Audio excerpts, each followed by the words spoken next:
अस्सलाम वालेकुम स्टूडेंट्स। आज का हमारा टॉपिक है कोल्ब इलेक्ट्रोलिटिक मेथड। ये topic basically chapter number 8 second year chemistry hydrocarbon वाला हमारे पास चैप्टर था, जिसमें हम पढ़ रहे थे प्रिपरेशन रिएक्शंस फॉर अल्केन। उसमें जो है हमारे पास ये कोल्ब इलेक्ट्रोलिटिक मेथड जो है वो आ जाता है। तो सबसे पहले हम नेम पे फोकस करते हैं। देखें, कोल्ब इलेक्ट्रोलिटिक मेथड जो है, कोल्ब इलेक्ट्रोलिटिक मेथड बेसिकली है क्या। अगर यहाँ पे देखें हमारे पास जो वर्ड कोल्ब है, कोल्ब बेसिकली सबसे पहले जो साइंटिस्ट था हरमन कोल्ब, ठीक है, उस नेम से जो है इसको हम किसका नाम देते हैं, कोल्ब मेथड का नाम देते हैं। इलेक्ट्रोलिटिक यहाँ पे क्या है, इलेक्ट्रोलिटिक बेसिकली हमारे पास यहाँ पे क्यों है, क्योंकि ये बेसिकली जो मेथड हम कर रहे होते हैं ये इलेक्ट्रोलिटिक सेल में कर रहे होते हैं, जहाँ पे हम नॉन स्पॉन्टेनियस रिएक्शन को इलेक्ट्रिसिटी देकर जो है अकर करवा रहे होते हैं, यानी कि इलेक्ट्रोलिसिस यहाँ पे हो रही होती है। इस वजह से जो हमारे पास यहाँ पे क्या आ जाता है, इलेक्ट्रोलिटिक मेथड आ जाता है। तो हरमन कोल्ब साइंटिस्ट था। उसके बाद ये मेथड जो है वो कहता है हमारे पास प्रिपरेशन ऑफ सिमेट्रिकल अल्केन, यानी कि सिमेट्रिकल अल्केन को प्रिपेयर करने के लिए जो है हम ये वाला क्या करते हैं, मेथड करते हैं। अब सिमेट्रिकल अल्केन होती क्या है। सिमेट्रिकल अल्केन बेसिकली हमारे पास ऐसी अल्केन्स होती हैं जिसमें अगर आप जो है जिस साइड से भी चेन को आप नेम देते हो, नंबरिंग दे के जो है उसको नेम निकालते हो, आईयूपैक नेम, उसका नेम जो है हमारे पास क्या आता है, सेम आता है। यानी कि ये देखो वो कहता है those alkenes whose IUPAC name comes out same regardless of from which side of you start numbering the longest carbon chain. यानी कि आप जिस मर्जी साइड से कार्बन चेन की नंबरिंग स्टार्ट करो, उसका जो आईयूपैक नेम बनेगा वो क्या बनेगा, सेम बनेगा। ऐसी अल्केन को हम किसका नाम देंगे, सिमेट्रिकल अल्केन्स का नाम देंगे। उसके बाद वो कहता है CH4 can not be prepared from this method, ठीक है, ये आपने बात याद रखनी है। कोल्ब इलेक्ट्रोलिटिक मेथड में CH4 can not be prepared from this method, यानी कि मीथेन को हम इस मेथड में प्रिपेयर नहीं कर सकते। अब इसमें चाहिए क्या होता है, इसमें हमारे पास जो चाहिए होता है वो होता है साल्ट ऑफ मोनोकार्बोक्सिलिक एसिड, ठीक है। मोनोकार्बोक्सिलिक एसिड का जो है साल्ट जो है हमें यहाँ पे क्या होता है, रिक्वायर्ड होता है। अब यहाँ पे सवाल यह है कि हमारे पास कार्बोक्सिलिक एसिड क्या होते हैं। सिंपल ये देखो, जिसमें COOH ग्रुप पाया जाता है उसको हम किसका नाम देते हैं, कार्बोक्सिलिक एसिड का नाम देते हैं। यहाँ पे मैं कोई अल्काइल ग्रुप लगा देता हूँ, जैसे कि R आ रहा है यहाँ पे, इसको आप ऐसे भी लिख सकते हो R bond C double bond O, यहाँ पे क्या आ जाता है, OH आ जाता है। अगर मैं इस O के साथ जो H लगा है इसको मैं हटाकर यहाँ पे कोई भी मेटल केटाइन लगा दूँ, जैसे कि पोटाशियम आ रहा है, ठीक है, यानी कि हाइड्रोजन को मैं निकाल कर यहाँ पे कोई भी साल्ट का क्या लगा देता हूँ, यानी कि केटाइन लगा देता हूँ यहाँ पे, मेटेलिक केटाइन, तो फिर जो है इसको हम किसका नाम देंगे, साल्ट ऑफ कार्बोक्सिलिक एसिड का नाम देंगे। अब उसके बाद मोनोकार्बोक्सिलिक एसिड का मतलब क्या होता है, जिसमें COOH एक बार आ रहा होगा तो वो हमारे पास मोनोकार्बोक्सिलिक एसिड होंगे, जिसमें COOH दो बार आ रहा होगा वो हमारे पास डाई कार्बोक्सिलिक एसिड होंगे। तो इसका मतलब क्या होगा कि हमने यहाँ पे जो है ये जो साल्ट हमारे पास होता है बेसिकली इसको यहाँ पे क्या करते हैं, इस्तेमाल करते हैं। तो वो कहते हैं, एक मिसाल है, हम क्या कहते हैं, मान लो हमारे पास जो है हम यहाँ पे जो यूज़ कर रहे हैं वो है हमारे पास potassium salt of mono carboxylic acid, carboxylic acid जो हम यहाँ पे इस्तेमाल कर रहे हैं। तो हमारे पास इसका फार्मूला क्या बनेगा, यानी कि देखो हमारे पास CH3C डबल बॉन्ड O, यहाँ पे O नेगेटिव, यहाँ पे K पॉजिटिव आ जाता है। वो कहते हैं हमारे पास मान लो जो हम यहाँ पे मोनोकार्बोक्सिलिक एसिड इस्तेमाल कर रहे हैं वो बेसिकली हमारे पास पोटाशियम का साल्ट है। इसको जब हम क्या करते हैं, वाटर में इसको डिज़ोल्व करते हैं, मान लो ये मेरे पास वाटर है, इसको मैं डिज़ोल्व करता हूँ और इसके मैं यहाँ पे 2 मोल ले रहा हूँ, ठीक है। वो कहते हैं जब हम इसको वाटर में डिज़ोल्व करते हैं तो ये 2 तरह के आयन प्रोड्यूस करता है। एक हमारे पास पॉजिटिव, अब जाहिर बात है ये साल्ट है, साल्ट को जब हम क्या करते हैं पानी में डिज़ोल्व करते हैं तो वो 2 तरह के आयन देता है, एक पॉजिटिव आयन, दूसरा नेगेटिव आयन। तो ये भी हमारे पास एक साल्ट है। तो जब इसको हम क्या करेंगे, पानी में हल करेंगे, डिज़ोल्व करेंगे, तो ये 2 तरह के आयन देगा, एक पॉजिटिव आयन, दूसरा नेगेटिव आयन। तो ये हमारे पास किस तरह आयोनाइज होगा, एक हमारे पास यहाँ पे देगा CH3 single bond carbon double bond oxygen, यहाँ पे O नेगेटिव, और दूसरा हमारे पास यहाँ पे पोटाशियम यानी कि केटाइन आ जाएगा। अब देखो यहाँ पे 2 मोल ले रहा हूँ, इसका मतलब है 2 मोल हमारे पास एनाइन, 2 मोल हमारे पास क्या होगा, केटाइन होगा। यानी कि जब इस साल्ट को हमने वाटर में डिज़ोल्व किया तो उसने नेगेटिव आयन भी दिया, पॉजिटिव आयन भी दिया, ठीक है। अब जो हमने क्या करनी है, इसकी बेसिकली इलेक्ट्रोलिसिस करनी है। अब इलेक्ट्रोलिसिस हम कहाँ पे कर रहे होते हैं, इलेक्ट्रोलिटिक सेल में, ठीक है। इलेक्ट्रोलिटिक सेल में हमारे पास क्या होता है, ये देखो दो इलेक्ट्रोड हैं, एक हमारे पास एनोड है, एनोड को हमने बैटरी के पॉजिटिव टर्मिनल से जोड़ा हुआ है और एनोड पर पॉजिटिव चार्ज है। दूसरा इलेक्ट्रोड कैथोड है, कैथोड पर नेगेटिव चार्ज है और कैथोड को हमने बैटरी के नेगेटिव टर्मिनल के साथ जोड़ा हुआ है। अब जाहिर बात है, जब हम क्या करेंगे, इलेक्ट्रोलिसिस करेंगे, जो नेगेटिव आयन है वो एनोड पे जाएंगे, एनोड पे पॉजिटिव चार्ज है, यानी कि नेगेटिव चार्ज जो है वो कहाँ पे जाएगा, पॉजिटिव चार्ज वाले जो इलेक्ट्रोड पे जाएगा, ठीक है।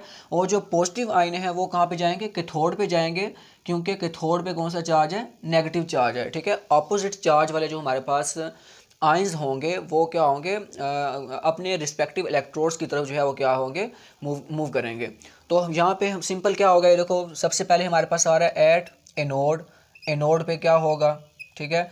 अब देखो एनोड पे ये वाला जो आयन है, ये एसीटेट जो आयन है, एसीटेट आयन बेसिकली इसको हम नाम देते हैं एसीटेट आयन का, ये कहाँ पे जाएगा, एनोड पे।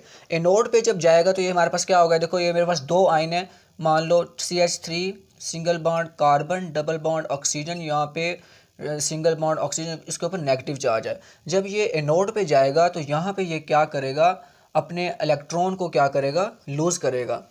यानी कि हमें पता है एनोड पर बेसिकली क्या होती है, ऑक्सीडेशन होती है, और ऑक्सीडेशन बेसिकली क्या होती है, लूज ऑफ इलेक्ट्रॉन, ठीक है। तो जब ये एनोड पे जाएगा, एसीटेट आयन जो है ये एनोड पे जाएगा, एनोड पे जाके अपने इलेक्ट्रॉन लूज़ करेगा।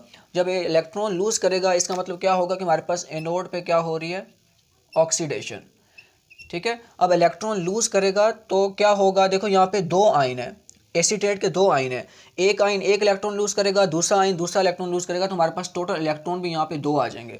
और दूसरा हमारे पास यहाँ पे क्या बनेगा, CH3 single bond carbon, double bond oxygen, यहाँ पे ऑक्सीजन, और यहाँ पे हमारे पास ये क्या बन जाएगा, फ्री रेडिकल बन जाएगा। यानी कि एसीटेट का जो हमारे पास यहाँ पे आयन आ रहा था वो किस में कन्वर्ट हो रहा है, रेडिकल में कन्वर्ट हो रहा है, और दो इलेक्ट्रॉन यहाँ पे क्या हो रहे हैं, लूज हो रहे हैं।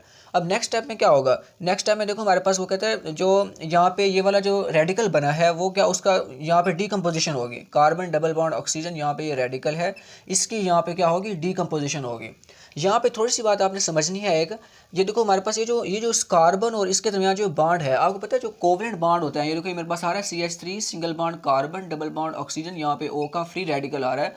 अब ये जो बॉन्ड है बेसिकली ये कोवेलेंट बॉन्ड है, यहाँ पे दो इलेक्ट्रॉन है, एक इलेक्ट्रॉन जो है इस कार्बन का है, दूसरा इलेक्ट्रॉन जो है वो इस कार्बन का है। अब यहाँ पे जब डीकम्पोजिशन होगी तो ये डीकम्पोजिशन इस तरह होगी, इस तरह, ठीक है। यानी कि ये जो कार्बन का इलेक्ट्रॉन इसके साथ शेयर हो रहा है, वो इलेक्ट्रॉन जो है वो किसके पास जाएगा, ऑक्सीजन के पास जाएगा। यानी कि इसके दरमियान हमारे पास दो इलेक्ट्रॉन है, एक इलेक्ट्रॉन इस कार्बन का है, एक इलेक्ट्रॉन इस कार्बन का है। जब डीकम्पोजिशन होगी तो ये हमारे पास डीकम्पोजिशन यहाँ से होगी, ठीक है।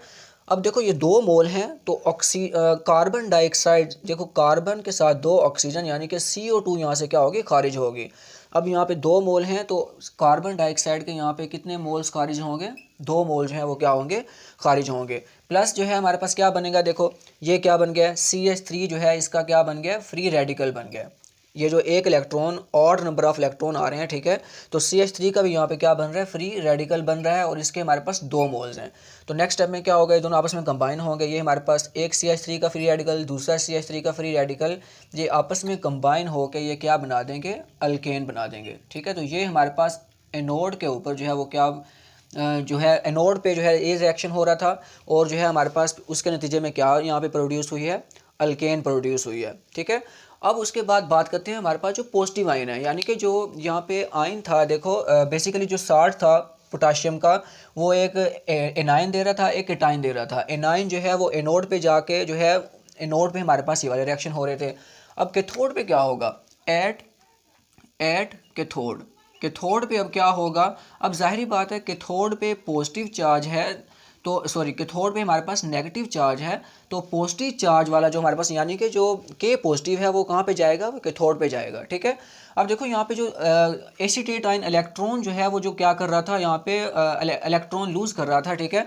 वो इलेक्ट्रॉन जो है वो क्या करेंगे, वाटर के पास जाएंगे और वाटर की रिडक्शन करेंगे। दो इलेक्ट्रॉन, यानी कि दो इलेक्ट्रॉन है वाटर के, यहाँ पे दो मॉलिक्यूल हैं, तो हमारे पास जो है दो इलेक्ट्रॉन यहाँ से वाटर के साथ जो है वो क्या प्रोड्यूस करेंगे, H2 गैस खारिज करेंगे, और प्लस हमारे पास हाइड्रोक्साइड आयन जो है वो क्या होगा, प्रोड्यूस होगा। अब ये कैसे हुआ है, देखो जो इलेक्ट्रॉन यहाँ पे एसीटेट ने प्रोड्यूस किए थे, ठीक है, वो जा रहे हैं इधर से यहाँ पे कैथोड के ऊपर, ठीक है। कैथोड पे जाकर यहाँ पे वाटर को जो है वो क्या कर रहे हैं, रिड्यूस कर रहे हैं। कैसे, ये देखो यहाँ पे वाटर जो है बेसिकली ये क्या होता है, H बॉन्ड OH। अब वाटर के दो मालिक्यूल हैं, एक मालिक्यूल ये आ गया, दूसरा मालिक्यूल हमारे पास ये वाला आ गया। अब ये नेगेटिव की फॉर्म में होता है, ये पॉजिटिव की फॉर्म में, ये पॉजिटिव है ये नेगेटिव। एक इलेक्ट्रॉन जो है इसके पास जाएगा, दूसरा इलेक्ट्रॉन जो है वो इसके पास जाएगा, तो H2 गैस हमारे पास क्या होगी, रिलीज होगी, और दो OH नेगेटिव हाइड्रोक्साइड आयन जो है हमारे पास क्या होंगे, प्रोड्यूस होंगे। अब जो हाइड्रोक्साइड आयन प्रोड्यूस हो रहे हैं वो क्या करेंगे, जो K पॉजिटिव इसके पास आ रहे हैं इसके साथ कंबाइन होके ये क्या बना देंगे, एक बेस बना देंगे। 2KOH जो है हमारे पास यहाँ पे क्या बन जाएगी, बेस बन जाएगी, ठीक है। तो मतलब एनोड पे जो है वो ये रिएक्शन हो रहे होंगे, कैथोड पे जो है वो हमारे पास ये वाले रिएक्शन होंगे। एनोड पे ऑक्सीडेशन हो रही है क्योंकि इलेक्ट्रॉन लूज हो रहे हैं, और कैथोड पे हमारे पास रिडक्शन हो रही है क्योंकि इलेक्ट्रॉन जो है यहाँ पे क्या हो रहे हैं, गेन हो रहे हैं, ठीक है। अब ओवरऑल रिएक्शन देखा जाए, अगर ओवरऑल रिएक्शन देखा जाए हमारे पास, मान लो ये मेरे पास साल्ट था ये वाला, ठीक है। ये साल्ट कैसे है, ये देखो CH3C डबल बॉन्ड O, यहाँ पे क्या आ रहा है, K पॉजिटिव आ रहा है, CH3C डबल बॉन्ड O, यहाँ पे K पॉजिटिव आ रहा है। इसके यहाँ पे 2 मोल्स थे, ठीक है, 2 मोल्स थे। जब इसको हम वाटर में क्या करते हैं, डिज़ोल्व करते हैं, तो ये बेसिकली क्या बना रहा होता है, सबसे पहले नंबर पे हमारे पास तो एक तो ये अल्केन बन रही होती है, यानी कि एक हमारे पास क्या बन रही है, अल्केन बन रही है। और उसके बाद हमारे पास क्या हो रहा है, यहाँ पे कार्बन डाइऑक्साइड गैस भी खारिज हो रही है, ये आ रही है हमारे पास कार्बन डाइऑक्साइड गैस, और उसके कितने मोल्स आ रहे हैं, 2 मोल्स आ रहे हैं। प्लस हमारे पास क्या बन रहा है, देखो एक हमारे पास ये बेस भी बन रही है, ये 2KOH उसके बाद एंड पे हमारे पास हाइड्रोजन गैस जो है वो भी यहाँ पे क्या हो रही है, खारिज हो रही है। तो मतलब ओवरऑल रिएक्शन जो है वो हमारे पास कुछ इस तरह का होगा। तो ये ओवरऑल रिएक्शन भी जो है आपने जो है यहाँ पे पता होना चाहिए कि जब हम क्या करते हैं इस साल्ट को, तो ओवरऑल रिएक्शन हमारे पास क्या बनेगा, वो ये वाला बनेगा, ठीक है।